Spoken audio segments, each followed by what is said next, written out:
Bismillahirrahmanirrahim. Alhamdulillah. Allahumma sholli ala sayyidina Muhammad wa ala ali sayyidina Muhammad. Qala Rasulullah sallallahu alaihi wasallam, man dalla ala khairin falahu mislu ajri fa'ilihi. Wa qala Imam Syafi'i fi qawlihi, ridun nasi ghayatan la tudrak wa ridullahi ghayatan la tudrak. Fatruk ma la tudrak wadruk ma la tudrak. Anna qala Allah ta'ala fil Qur'anil Karim, fa idza faraghta fansab wa ila rabbika farghab. Nah, untuk saat ini, untuk kawan-kawan semua dimanapun kita berada, setelah menonton beberapa video yang sebelumnya, mungkin kita akan masuk ke dalam sesi video yang sangat menarik ini, karena kita akan bersama-sama mengupas tentang 7 hukum alam yang tidak dipelajari di dalam sekolah. Dan ini memang sesuatu hal yang menarik, karena sesuatu hal yang baru yang harus diterapkan. Bahkan kalau misalnya kalian pikirkan, mungkin kalian baru mendengarnya, dan hanya sebagian kecil kita yang baru saja mengetahuinya. Oke. Hukum alam yang pertama adalah the law of vibration. Akan saya terangkan tentang secara singkat saja. The law of vibration adalah hukum getaran. Kalau misalnya kita tahu setiap segala sesuatu itu bergetar, dari yang kecil maupun yang besar, yang terlihat ataupun yang tidak terlihat. Salah satu getarannya adalah ketika kita melakukan sesuatu, apa yang kita lakukan, suara yang kita keluarkan, itu sama saja memiliki yang namanya getaran. Kenapa? Ketika suara semakin tinggi, semakin kencang, semakin luar biasa daripada sebelumnya. Salah satu contohnya adalah ketika ada suara mobil yang sangat jauh, dan itu memberatkan. Bahkan ketika suara mobil yang sangat besar, itu bisa mengakibatkan kaca-kaca yang ada di jendela itu semuanya bergetar. Itu salah satu contohnya yang terlihat. Kemudian ketika yang tidak terlihat, ketika kita melakukan sesuatu, entah itu yang ada di Palestina sana, yang ada di Palestina sana sedang bergemuruh, sedang mengalami yang namanya musibah, cobaan, ujian dari Allah Subhanahu wa taala. Kemudian mereka terdampak suatu musibah, maka yang bergetar siapa? Yang bergetar kita, yang merasakan rasa iba dalam hati, yang memiliki perhatian yang sangat besar terhadap mereka. Maka yang adalah persiapan untuk kita semua agar kita bisa mempersiapkan kehidupan yang ada. Yang pertama adalah the law of vibration. Itu yang terlihat. Kemudian yang tidak terlihat adalah apa? Yang namanya yang tidak terlihat adalah doa. Kita tidak tahu doa siapa yang bisa mengantarkan kita, yang bisa kalian menantikan video ini, yang bisa kalian menyaksikan video ini, dan segala macam. Karena doa adalah sesuatu hal yang sangat-sangat baik dan sangat-sangat benar. Ketika kita niatkan dengan doa yang tulus, sepenuh hati, maka doa itu akan sampai. Yang paling pasti adalah kita selalu ucapkan istighfar, astagfirullahaladzim, dan salawat kepada Rasulullah SAW. Yang kedua adalah the law of relativity, hukum relativitas. Mungkin di antara kita ada yang tahu bahwasannya, kalian pernah mendengar, oh iya, cantik itu relatif, ganteng itu relatif. Nah, dari ganteng dan cantik yang relatif itu, kita tidak bisa membandingkan segala sesuatu, kecuali kita bandingkan dengan orang lain. Kalian mungkin bisa melihat dan mengatakan bahwasanya saya ini kurang ganteng, ketika kalian hadapkan dengan seseorang yang mungkin lebih baik daripada diri saya. Dan kalian mungkin ketika akan mengatakan saya ini adalah seorang yang ganteng, ketika kalian hadapkan kepada orang yang menurut kalian kurang dan lebih kurang ganteng daripada saya. Itu salah satu contohnya, the law of relativity. Dan ini bisa kita lakukan dengan yang namanya apa? Selalu bersyukur terhadap apa yang kita miliki. Maka ada ibarat kata, jangan pernah membandingkan diri kita dengan orang lain, karena kita semua memiliki proses yang ada. Dan yang harus kita lakukan adalah selalu bersyukur terhadap apa yang kita miliki, dan kita kembangkan setiap potensi yang kita miliki untuk bisa bermanfaat untuk orang lain. Yang ketiga, yang pertama adalah the law of vibration, yang kedua the law of relativity, dan yang ketiga adalah the law of cause and effect. Mungkin kita tahu hukum sebab akibat.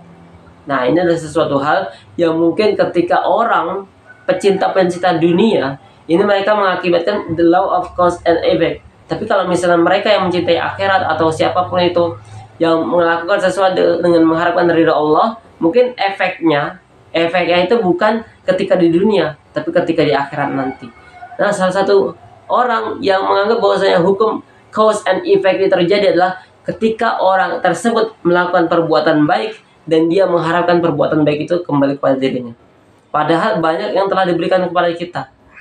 Termasuk kalian yang menonton video ini, saya memberikan sesuatu. Kalau misalnya saya memberikan sesuatu, mungkin efeknya bukan saat ini, tapi suatu saat nanti. Dan ketika di akhirat ataupun di masa yang akan datang.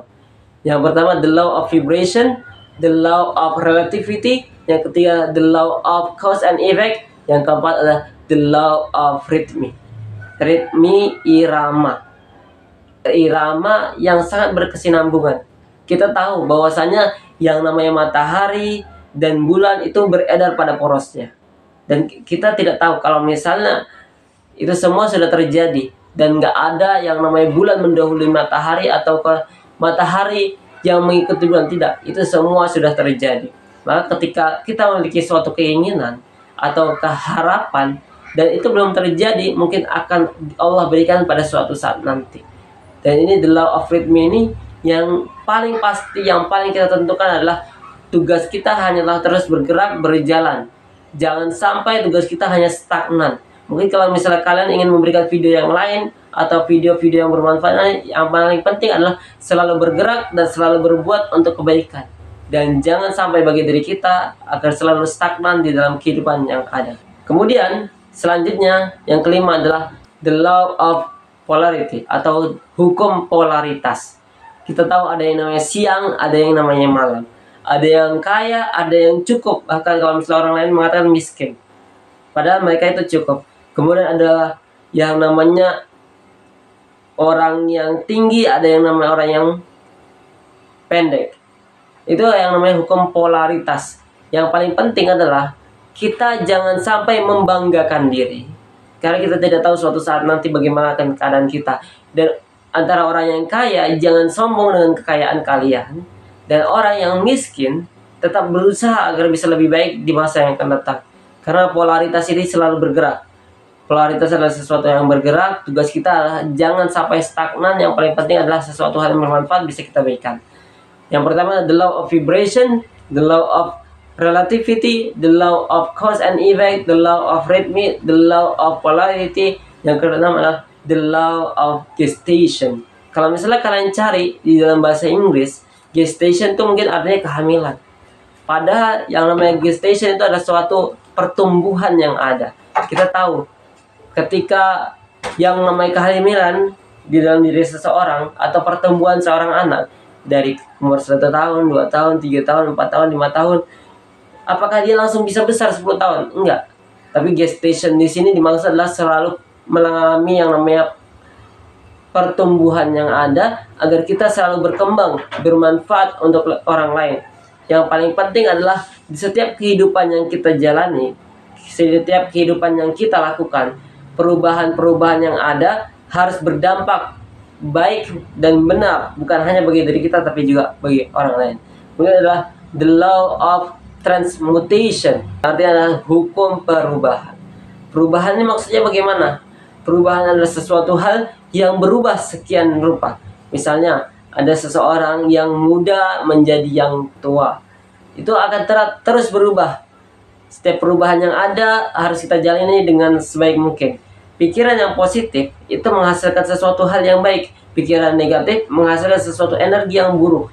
Maka dari itu setiap perbuatan yang kita lakukan dengan jalan kebenaran, maka harus kita selaraskan di dalam kehidupan kita, dan kita lakukan itu semua dengan niat dan sepenuh hati. Agar apa? Setiap perubahan yang kita pikirkan dalam sesuatu hal yang positif, maka akan menghasilkan sesuatu hal yang kita inginkan dan kita lakukan dan kita kerjakan, maka itu semua akan terjadi di masa yang akan datang. Yang paling penting adalah selalu niatkan dengan jalan kebaikan dan jalan kebenaran, dan kita tidak tahu masa depan yang akan ada, itu semua pasti akan kembali ke dalam diri kita. Perubahan yang terjadi ataukah kehidupan yang stagnansi. Oke, barakallahu fikum.